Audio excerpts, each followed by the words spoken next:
কোরআনে আল্লাহ পাক বলেছেন যে শয়তান ফিতনায় ফেলেছিল, ইয়ানজিউ আনহুমা লিবাসাহুমা, শয়তান তোমাদের পিতামাতার লেবাস খুলে ফেলে দিয়েছিল। ওয়া তাফিকা ইয়াখতিফানি আলাইহিমা মিন ওয়ারাকিল জান্নাহ, তখন আমাদের পিতামাতা জান্নাতের গাছের যে এই যে পাতাগুলো আছে এগুলো ছিঁড়ে ছিঁড়ে লজ্জাস্থান ঢাকতে লাগলেন। ইন্না লিল্লাহ, আমাদের পিতামাতার কি দুর্দশা হয়েছিল, আমাদের পিতামাতার কি দুর্দশা, কি লজ্জা হয়েছিল তখন। চিন্তা করে দেখেন, শয়তান কাপড় খুলে ফেলে দিয়েছে। আর আমাদের পিতামাতা, আমাদের মা, আমাদের বাবা জান্নাতের এই যে পাতাগুলো ছিঁড়ে ছিঁড়ে গায়ের লজ্জাস্থান ঢাকা শুরু করেছেন। কি পরিমাণ লজ্জা চিন্তা করেন। আপনাকে যদি এখানে কেউ নগ্ন করে ফেলে এবং আপনি যদি না চান বিষয়টা, সবাই জোর করে আপনার কাপড় খুলে ফেলে, আপনার কেমন লাগবে? কেমন লাগবে? এই ঘটনা ঘটেছে মহাবিশ্বে, শয়তান ঘটিয়েছে। এরপর আল্লাহ পাক ডাকলেন, ডেকে বলছেন, ইয়া আদম, হে আদম, আলাম আনহাকুমা আন তিলকুমা শাজারা, হে আদম, আমি কি তোমাদেরকে দুজনকে নিষেধ করি নাই যে গাছের কাছে যাবে না? আমি কি তোমাদের দুইজনকে নিষেধ করি নাই যে তোমরা গাছের কাছে যাবে না? তখন আদম আলাইহিস সালাম বুঝতে পারলেন যে তারা একটা বড় ভুল করে ফেলেছে। তারপর আল্লাহ রাব্বুল আলামিন দয়া পরবশ হয়ে আদম এবং হাওয়া আলাইহিস সালামকে কালিমা শিক্ষা দিলেন, তওবার কালিমা, যেই কালিমা দিয়ে তারা তওবা করতে পারেন।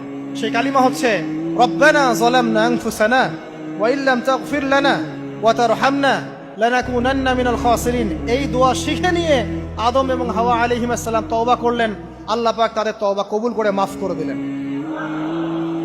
কিন্তু জান্নাতে আর থাকা হলো না। আল্লাহ পাক বলেন, কুল নাহবিতু মিনহা জামিআ, এবার তোমরা সবাই মিলে এখন পৃথিবীতে নেমে যাও।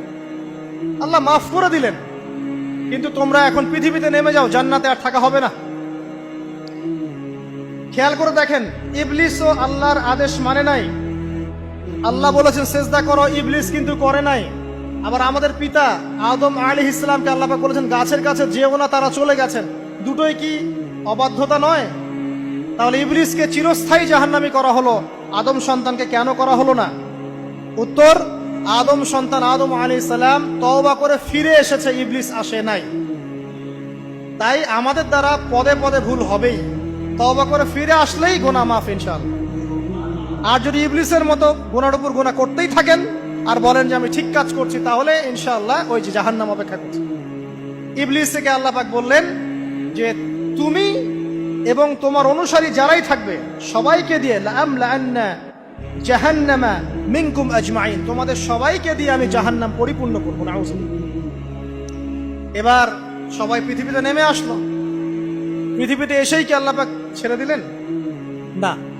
আল্লাহ রাব্বুল আলামিন বলছেন, কুল নাহবিতু মিনহা জামিআ, তোমরা পৃথিবীতে নেমে যাও। ফাইম্মা ইয়াতিয়ান্নাকুম মিন্নি হুদান, দুনিয়াতে যাচ্ছ যাও, তবে মনে রেখো যে আমার পক্ষ থেকে তোমাদের কাছে হেদায়েতের বাণী আসবে। আমার পক্ষ থেকে তোমাদের কাছে হেদায়েতের বাণী আসবে।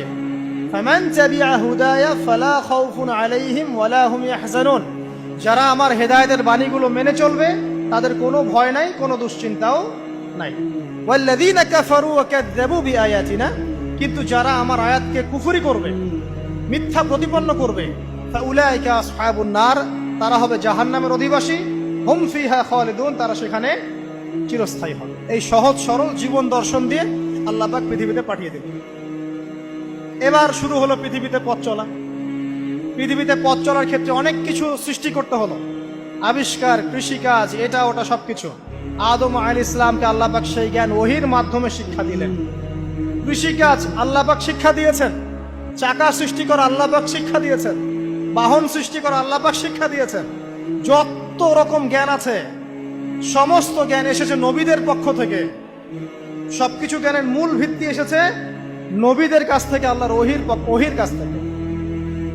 যত সভ্যতা দেখছেন বড় বড়, সমস্ত সভ্যতা শুরু হয়েছে নবী দ্বারা, এবং সভ্যতা শেষও হবে একজন নবী দ্বারা। তার নাম কি?